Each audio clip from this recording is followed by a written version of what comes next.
Tape 3, an interview with Hanna Platt in Rockville Center, New York, USA, on September 26, 1996. Hanna, let's continue from where we left off. You were describing the Altester. The caps. Altester, caps. What were their responsibilities? To work with us, the Jewish caps or the German caps? Well, let's do both. The German worked with men and women. They worked with us with not with the long gowns. The gowns, they worked with us to work. So they guarded you as you went to work. They work and coming back. Did anybody ever try to escape? No, it was impossible. There was, when we went to work there were houses, we passed by and they looked out from the windows. Who was living in those houses? The Germans. And what about the Jewish police women? The Jewish, they just wanted to save themselves, the less concentration. They came and they picked up, you be the eldest, you be like the cap from us. They should do the dirty work. So they didn't really have a choice? They didn't have a choice, no. They didn't have a choice. Our eldest, the cap, well, she had so many, responsibilities, scared. Any day they're going to send her back to Auschwitz, scared. Can you describe your living conditions at Bad Cordova?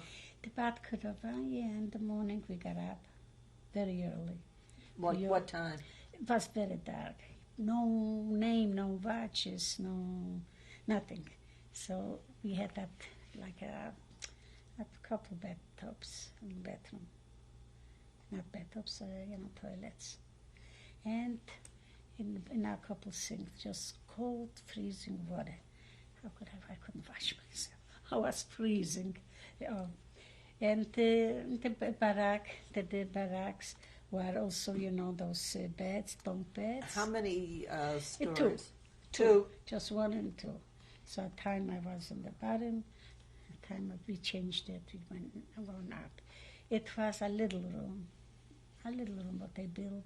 It was a window. How many women in this room? In this room, about the 20s. The 21, but next to the other one. One day, I got sick. The eldest, the cat, she thought, I'm sure had typhus too. This is my daughter. My sister was already dead. She wasn't there. So I was sick, fever and burning up. But it wasn't. It was maybe like a flu or something. Because they wouldn't. And they said, stay home. She told me, stay home today.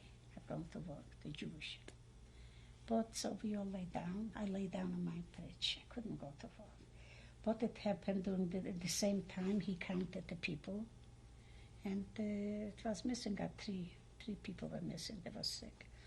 So he went to the cop, to the Jewish cop. She said, well, they don't feel good. Tomorrow they're going to work. He said, I want to see. So he came by himself.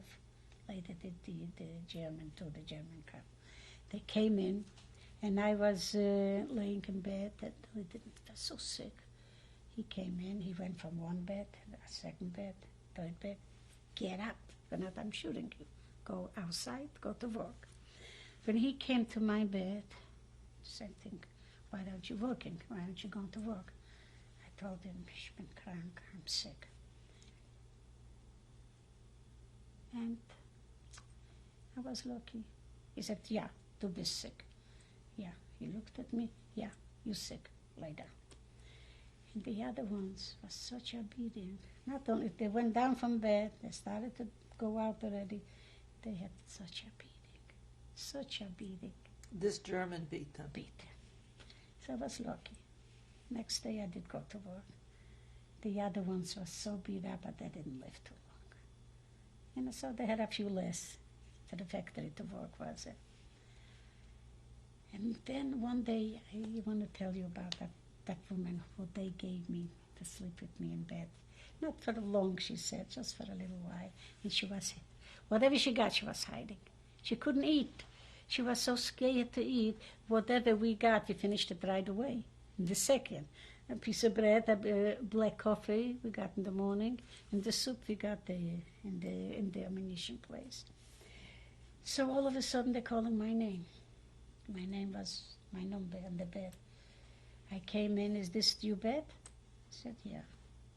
It was the German cop, the German woman, and the SS man.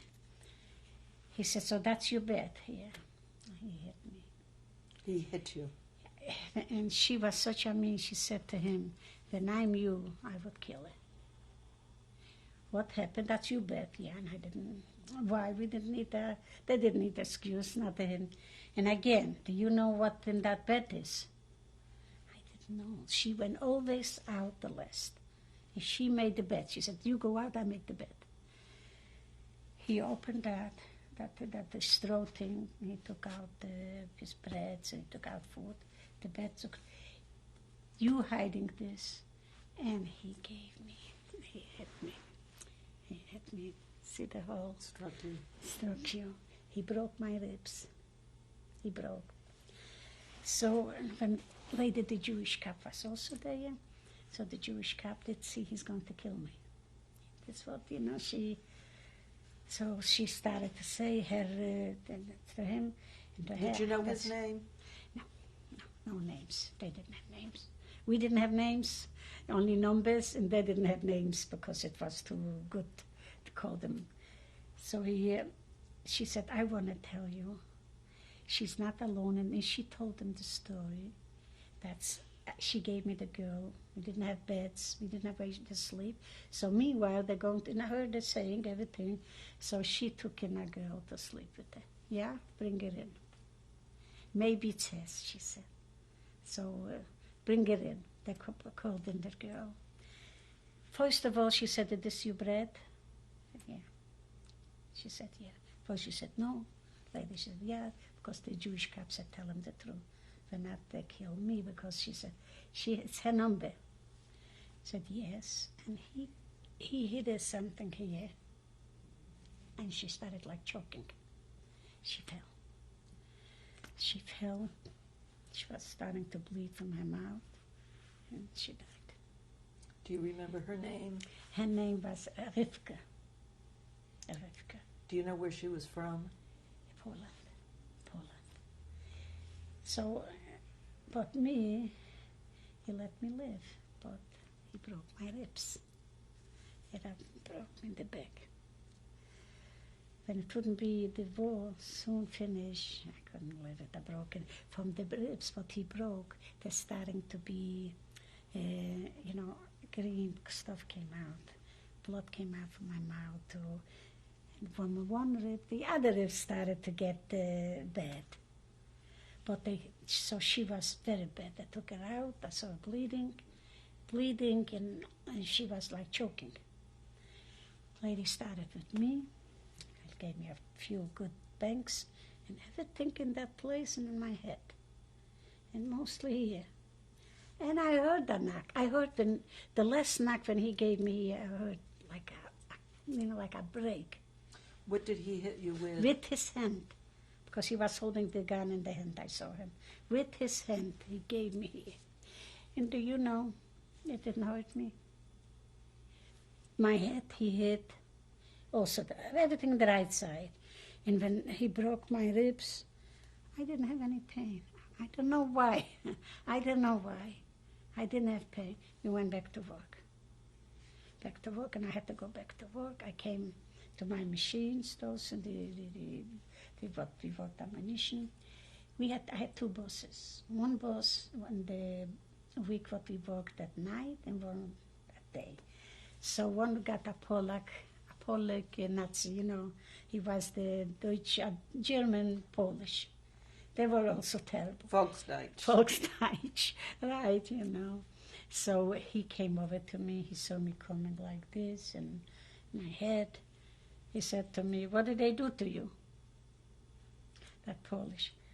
Never answer, not allowed to talk to them. They hit you, huh? They hit you. It was bad. So he said to me, okay, stay here, work today by the table just, because I couldn't stay and work. And here, So he was a little mensch. A week later, the night, we worked, this was at night, worked in the daytime, had a German boss. It was so he said to me, listen, they're hitting you there, they're beating you in there, like this. I said, no, yes. He said, listen, we don't have work anymore now for now. It was like slow, slack. We don't have work now, so you're going to work outside. You're going to be working there outside. We made those for the trains. The tracks? Tracks. So, that's what he told me. You're going to work there. When we're going to get work, we call back all our workers because you're a good worker. And I worked there and I couldn't work outside. My hands were swelled up. I was swollen. What time of year was this? This was end of 44, beginning 45. So it was winter time? Winter time. Germany is cold. Poland's also cold. So I worked and everything was swollen. I swelled up. I couldn't go. I went over to the German and I told her, I have to go to the bathroom. She said, you go when I tell you to go. Another 20 minutes. She looked at the watch. I stood, couldn't hold it in. Cold, no shoes, no the schmatte then smooth. I didn't have the wood shoes. And she saw something.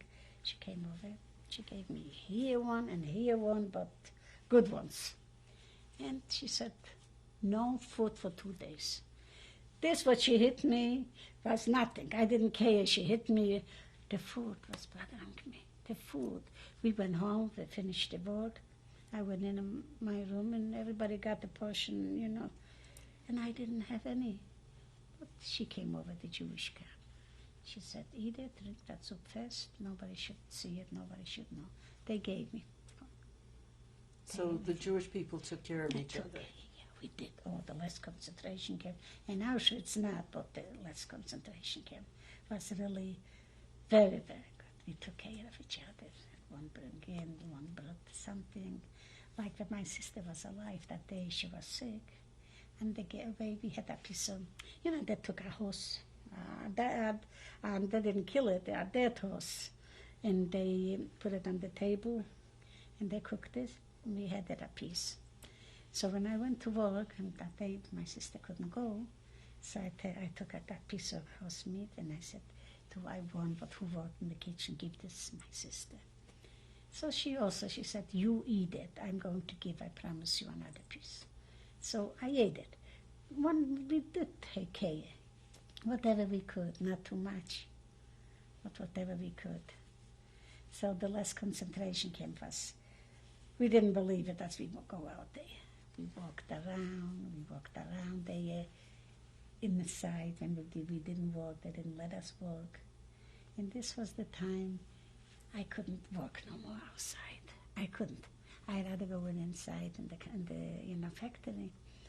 One day I was so swelled up, I couldn't no more. So I slept with a girl. A little work was there for some girls. Just on my side was there. Those machines, they didn't have work for us. The other one, they had. So I went over to one girl and I told her, I said, look, I'm dying. I can't take it anymore. Swollen my hands, I couldn't pick up. A shovel, I couldn't pick up. I said, how about you going, when she went to the bathroom, she had to pass my table, my working machine, Drehbank. I said, go by, and she had to swear she will do it. Tell the boss, 2 words, a German boss, not a Polish. Tell him today, he's there, it's daytime. Tell him that's the girl wants to go back to work, nothing else. Finally, she did it one day. She went through and she told the boss, the girl wants to come back to work. One day, I'm working, picking up those heavy stuff. A German came, 2 boys, young, soldiers like, came and they talking there to the Meister there, to my boss, and they're calling me. He calls me. He called me number, this and this. You go over there. I went over there. He said, Die Meister, he needs you. He got in some work for you. They didn't. You see, he had something, a little neshama also. And he took me straight in a little wagon, only me. And he took me to work to the factory. The boss was there standing. He said, the girl told me, I knew they're hitting you, they're killing you there, right? I told him wherever. He said, I know where you worked. And he said, you're so swollen up. You're swollen up, he said. So I knew they're going to kill you. That's why I said, I have work for you. Do you remember his name? No names. The Herr Meister. No names. During all this time, you had no medical attention? No. Once I still here could find something. I worked by the machines, Drehbank, and this was so dangerous. A second could cut off an finger hand. So I cut off here. I just moved it a little bit, and it was here, the blood was running. So they took me in, and they just patched it up and put a band-aid. No medical, no nothing. No sick. It wasn't, and why wasn't I sick? Cold, freezing, and the hitting what I had, the beating what I had. I never had pain. Until now, it's impossible. How could it be? How could it be no pain? Something, and one day, another day, I was home too. Some other time, I didn't go to work. I couldn't go to work. And so she did like this. The girls covered me when they came to look. One person. So what? And there was rushing. The girls and she told them to do it. The Jewish cop. They covered me. When they came in, nobody see her. They didn't. Nobody see her. And all of a sudden, I got like a paralysis or something. I couldn't move. I couldn't talk. I couldn't move. The pain was. And he has so big ones from the straw. I just couldn't move. This was maybe a week, no bathroom at all. You stayed in your bunk the whole week? Yeah, and they covered me. I couldn't, and I didn't need to go to the bathroom a whole week. No eating. I didn't have teeth. The gums went over my teeth. So with so this what I had, the piece of bread. The girls was hiding it from me. It took a week time, and little by little I started to get up. Why I never had pain? I never had pain. So I worked up in the factory. He called me back. He found something. He said in German, they're killing me. He said, I knew they're going to kill you there. I knew they're killing you. And the girl told me you want to come back, so I knew they're killing you there. So that was, but it took a half an, he left in the army to the front, that German boss. And again, I didn't have work. And they took me again there to work, and that. Then when Schindler came over. Tell me about that. Schindler, I worked very, I couldn't pick up those, not the shovel, those iron things, those picks. I couldn't pick it up. What kind of work were you doing outdoors? Also outside, also not far from the train, different. We put in like it's round things, big ones, under the earth. Round. Stone? Were they made of stone? No, iron. Iron in round like this. Smaller, and it was long.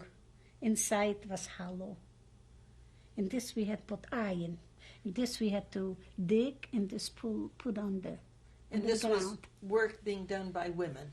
Only women. The other side, there were gypsies too.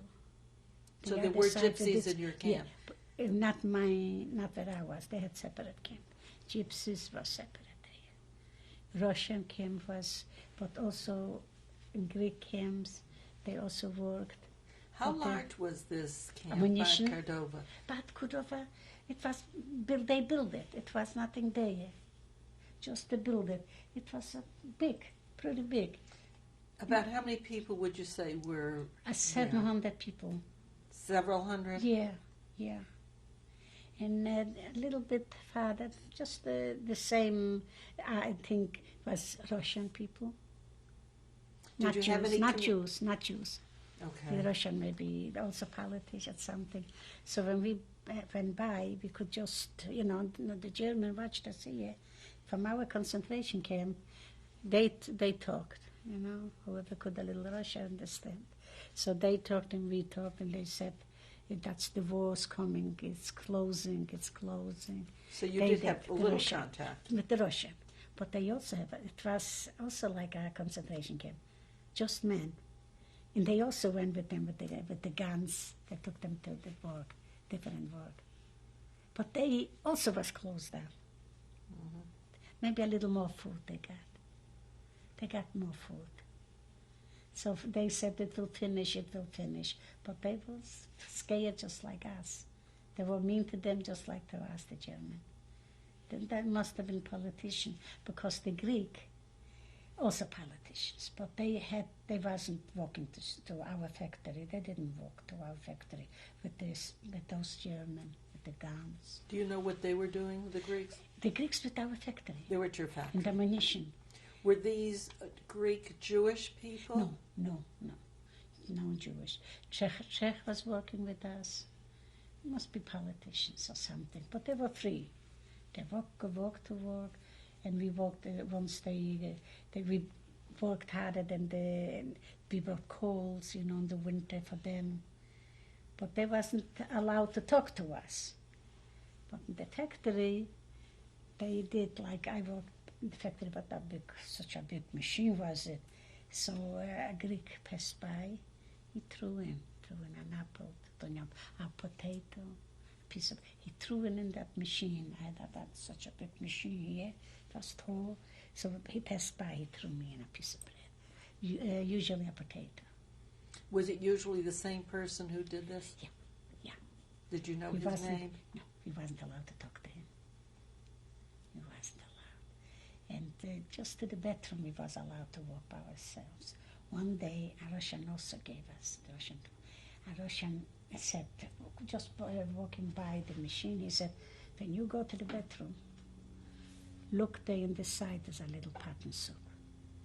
So a friend of mine and with me, we both walked, and we took a pail, like make believe we need water, and we went there, and in the corner he told us where it's going to be a pot, a little soup there, and we put it in the pot, in that pail, and who we see coming, we both, Howard the German, a German woman who said she's going to live 6 months. When one Jew from us, Häftling, we only Häftling. When one Häftling dies, I live 6 months longer. She came, but the God was there, and she didn't look in the pail. So you got away with it? We got away and we ate the soup. But one German threw a piece of bread. He passed by and threw a piece of bread. That bread was so green. I don't know how he got it so long holding it green like grass. Couldn't eat it. He was standing happy. Even a mouse couldn't eat that bread. Earlier you had mentioned Schindler's name. Yeah. With Schindler, so we also walked outside. This was different with those big eye and round things. We put it under the earth with the dig and put it there. So there was Schindler staying. He opened a factory, also ammunition factory. This was not Brindlet's, was it? What? Brindlet's? What was the name of Schindler's factory? I don't know. He opened the factory, and he took people. He went around, dressed in the uniform, everything. He went around to the Germans asking for people. He needs more people. And I was working. The shovel was bigger than I in those things. I was working. My meister was standing there. And here we all was working, a few hundred people. And Schindler was there with a little group of people. Some place, he went to ask, I could give you 10 people. We're not busy now. You could take 10 people. So he walked around. So meanwhile, he was staying there. Like the closet and the couch. I was standing, and I walked, and he looked, and a little, I don't know how many people got, maybe 10. And those people from us, from other, the German gave him. He came over, and he said, "Is it schwer? Is it hard work? Hard work. Schwer for you, is it?" Didn't answer. We knew they taught us not to talk to a German. Complaining is dead. I said, nothing. And he said, I have also, he knew the factory's closed for a while. He said, I have also ammunition and I need people. Would you like to come to work for me? No answer. Next time he came again, he's again there with a little group of people. Not more than 10 again. So I couldn't take it anymore, the cold. I couldn't take the cold. And my hands were like swollen like this, feet. So I said to myself, it's finished. I can't take it anymore. I just can't take it anymore. So like I with the shovel, I said to him, Herr Meister, you asked me about that you could work inside. I'm cold. And I said, I can't work outside. I can't. I'm cold. Yeah, good.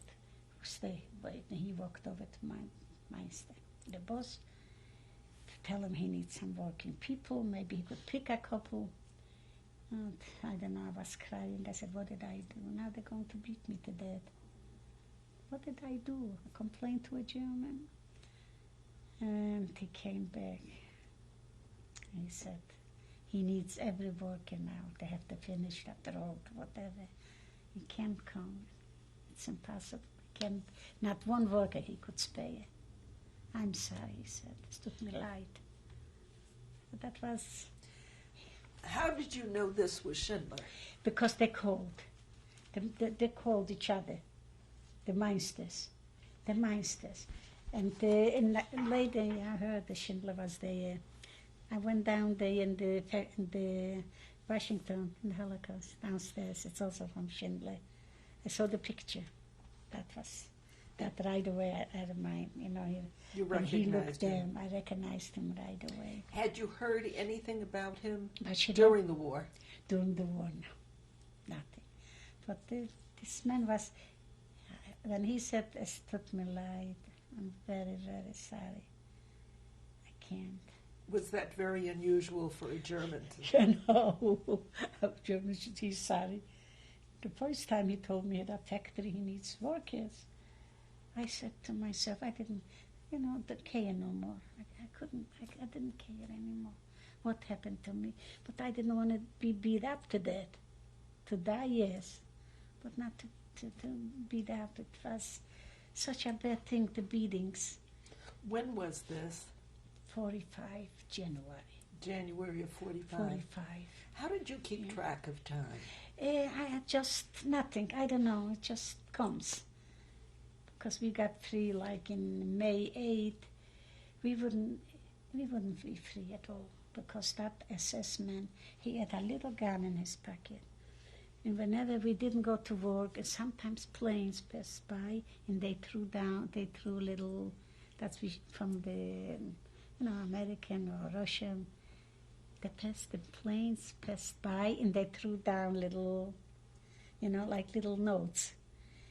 And we started to run and picking it up. He came out with the gun. Whoever picks up one gets shot. Okay, he said. It was already late.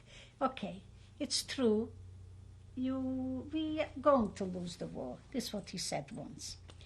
But you're not going to live to see it. I took out the little gun. You're not going to live to see the war. And whoever's going to be alive, they wouldn't eat, and they couldn't do nothing. They were going to be so sick that they couldn't enjoy life anymore. We're going to continue. We looked at him this time. We wasn't allowed to pick up, like a little paper. We read, one, so we picked up. We're going to continue on the next tape with your story. But you're not going to live to see it. You're not going to live. That little gun, he said, going to shoot out all of you.